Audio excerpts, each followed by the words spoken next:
Sa video na ito, ituturo ko sa inyo paano mag-withdraw sa Land Bank ATM machine. Let's go! Magandang araw sa lahat. Nandito ako sa lugar na mayroong Land Bank ATM machine. At tulad ng nakikita ninyo, luckily maikli lang pila ngayon. Normally kasi mahaba ito. Habang naghihintay tayo na matapos mag-withdraw si ate, sagutin muna natin ang tanong, magkano po ba minimum na pwede mag-withdraw sa Land Bank ATM machine? Based sa aking research at experience na rin, ang minimum amount na pwede ma-withdraw is 100 pesos at ang maximum amount naman per transaction ay 10,000 pesos.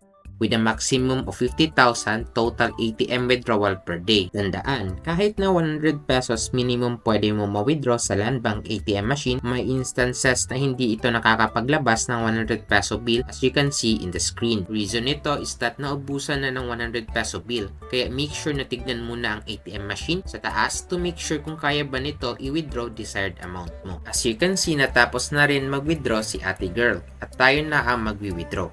Sa pag-withdraw po sa Land Bank ATM machine, una nating gagawin is to insert our debit card sa butas na ito. Note sa pagpasok ng card, make sure na una ang chip tulad na nakikita mo sa screen. Karagdagang kaalaman nga pala, if kakatanggap mo lang ng debit ATM card mo, make sure activated na ito before ka makapag-withdraw. If hindi ka marunong sa pag-activate, kindly ask Manong Guard. Mabait po yan sila at helpful naman. Once activated na debit card mo at napasok mo na sa butas, tumingin ka sa monitor ng ATM machine at maghintay. Once nakita mo na ito, tingin ka sa ibaba and enter mo yung 4-digit PIN mo. Once na-enter mo na, pindutin mo ang withdraw cash, click savings SA at napupunta ka dito kung saan kailangan mo lang i-enter sa ibaba ang amount na gusto mo i-withdraw. Kapag na-enter mo na, click yes at mag-process na withdrawal mo. Once successful withdrawal mo, makikita mo itong transaction completed. Check mo yung pinagpasukan mo ng debit card mo at kunin mo na. Sa ibaba, makikita mo na lalabas na ang pera mo. Kunin mo at dito banda naman makukuha mo or lalabas yung resibo.